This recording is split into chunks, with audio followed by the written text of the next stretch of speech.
ایک ابدی نقطہ نظر۔ اس زندگی میں ہمارے حالات چاہے جیسے بھی ہوں، ہمیں خدا کے فضل اور ابدی اقتدار پر توجہ دینی چاہیے۔ میں مشل ہوں۔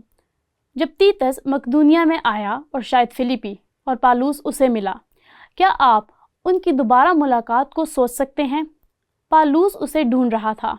ترواس میں اسے تلاش کیا اور اس نے شاید کہا، تیتس تم کہاں تھے؟ تم کیوں نہیں آئے؟ تم ترواس کیوں نہیں آئے؟ میں ڈرتا تھا، یہاں تک کہ جہاز پر چڑھتے وقت بھی ڈرتا تھا کہ میں فلیپی کے رستے میں ہوں اور تم ترواس میں اترتے ہوئے رستے میں ہوگے۔ اس لیے ان کا ایک دوسرے سے رابطہ نہیں تھا اور اس طرح آپ ان کی ملنے کے وقت ناقابل یقین دوبارہ ملاقات کو تصور کر سکتے ہیں۔ اور ان چیزوں میں سے ایک چیز جو تیتس نے بتائی تھی وہ یہ تھی، پالوس مجھے یہ بتانے میں نفرت ہے، لیکن وہ جھوٹے رسول، وہ آپ پر ہار ماننے کا الزام لگا رہے ہیں، وہ آپ پر سب باتوں کا اور کچھ نہ کرنے کا الزام لگا رہے ہیں، وہ آپ کو مردہ کہہ رہے ہیں کیونکہ آپ کرنتھس واپس آنے کے لیے مضبوط نہیں ہو جیسے کہ آپ نے واپس آنے کا کہا تھا۔ آپ واپس نہیں آئے اور حالات کا سامنا نہیں کیا، آپ نے خط لکھا۔ وہ کہہ رہے تھے پالوس نے ہار مان لی، یہاں تک کہ اس نے افسس چھوڑ دیا، وہ کہیں چلا گیا ہے، ہم نہیں جانتے وہ کہاں گیا ہے۔ ٹھیک ہے، اس نے پالوس کو بہت اچھا محسوس نہیں کروایا، لیکن مجھے لگتا ہے کہ اس نے خط میں تنقید کی نشاندہی کی، اور سب سے پہلے اس نے کہا، ہم نے خدا کے فضل اور رحم کی وجہ سے ہمت نہیں ہاری۔ اس نے اس تکلیف اور ظلم و ستم کے باوجود آگے بڑھنے میں ہماری حوصلہ افزائی کی ہے۔ تو وہ کہتا ہے، اس لیے ہم ہمت نہیں ہارتے، بلکہ گو ہماری ظاہری انسانیت زائل ہوتی جاتی ہے، پھر بھی ہماری باطنی انسانیت روز بروز نئی ہوتی جاتی ہے۔ ہم نے ہار نہیں مانی۔ دیکھو، وہ ان جھوٹے رسولوں کے جھوٹے الزام سے نمٹنے کے لیے کرنتھیوں کو لکھ رہا ہے۔ اس کی بجائے ہم نے پوشیدہ اور شرمناک چیزوں کو ترک کر دیا۔ اور ویسے جو الفاظ وہ یہاں استعمال کر رہا ہے وہ ٹھیک نہیں، کیونکہ وہ جھوٹے رسولوں کو یہ کہہ رہا ہے۔ وہ کہتا ہے، اس کے بجائے ہم نے پوشیدہ اور شرمناک چیزوں کو ترک کر دیا، فریب سے کام نہیں لیا یا خدا کے کلام کو توڑ مروڑ کر پیش نہیں کیا۔ ہم نہیں ہیں، وہ ہیں۔ اس کا مطلب یہ ہے، بلکہ حق ظاہر کر کے خدا کے روبرو ایک آدمی کے دل میں اپنی نیکی بٹھاتے ہیں۔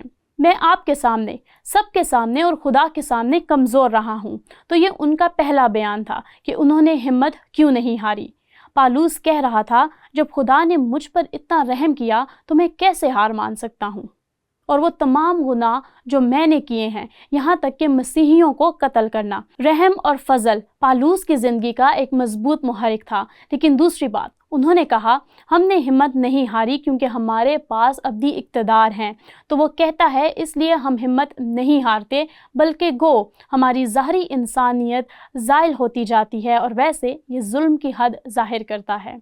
ہماری باطنی انسانیت روز بروز نئی ہوتی جاتی ہے، کیونکہ ہمارے دم بھر کی ہلکی سی مصیبت ہمارے لیے از خود بھاری اور ابدی جلال پیدا کرتی جاتی ہے۔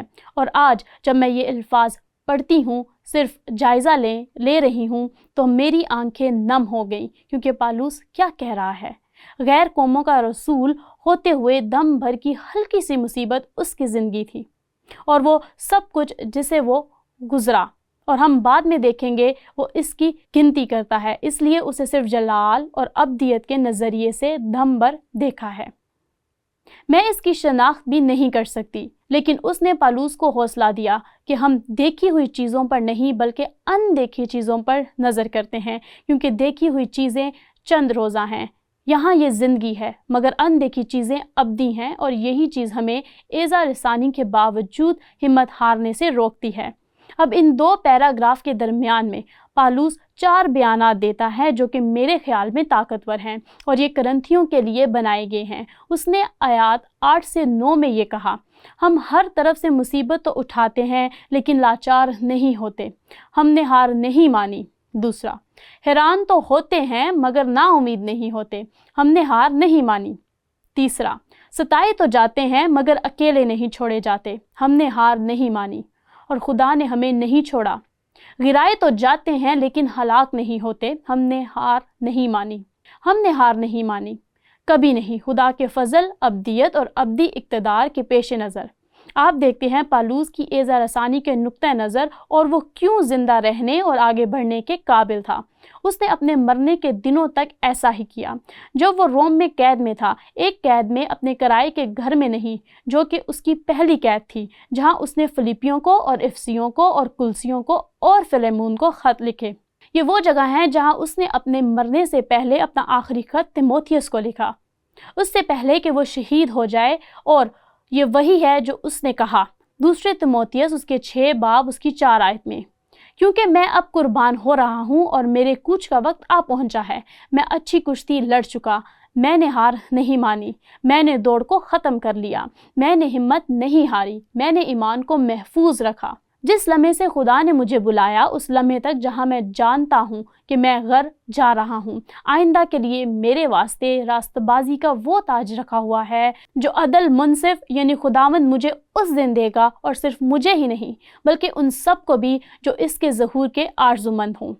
وہ نجات کی بات نہیں کر رہا، وہ انعام کی بات کر رہا ہے، راست بازی کا وہ تاج جو ایمانداروں کو دیا جاتا ہے، جو مسیح یسوع کے آنے تک وفادار ہیں۔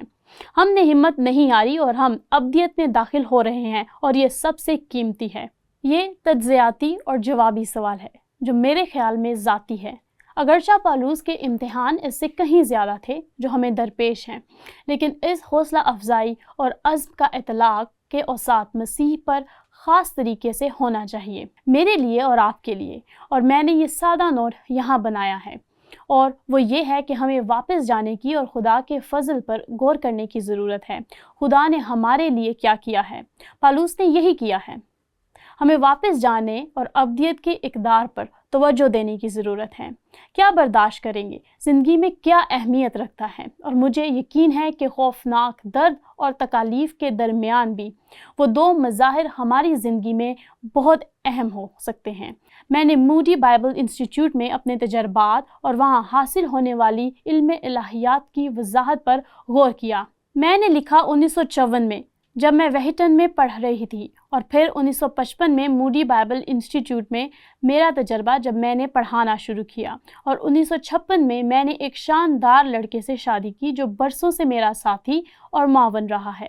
میں نے لکھا نیو یارک یونیورسٹی میں میری PhD پر کام کرنے کے موقع اور ان دنوں میں اس کی حفاظت کے لیے، اور ڈیلاس سیمنری میں پڑھانے کا میرا تجربہ، اور میرے گرجا گھر میں پودے لگانے کے تجربات، اور میں آگے بڑھتی چلی گئی، اور میں نے موجودہ وقت تک تمام طریقے محفوظ کیے بنگلور میں وزیر بننے کے موقع کے لیے، اور مجھے وہ حوصلہ افزائی یاد ہے جو میری روح کو تھی۔ آپ جانتے ہیں جب ہم درد میں ہوتے ہیں، جب ہم افسردہ ہوتے ہیں، جب ہمیں تکلیف ہوتی ہے، ہم نقطہ نظر کھو دیتے ہیں، اور یہی وجہ ہے کہ پالوس میرے خیال میں واپس چلا جاتا ہے اور کہتا ہے ہاں مجھے وہ مسائل تھے، لیکن یہاں یہ ہے کہ میں نے کیوں ہار نہیں مانی، خدا کا فضل، اس نے میرے لیے کیا کیا کیا، اور میرا ابدی نقطہ نظر وہ صرف ایک زندگی جلد ہی گزر جائے گی، اور صرف وہی رہے گا جو مسیح کے لیے کیا گیا ہے۔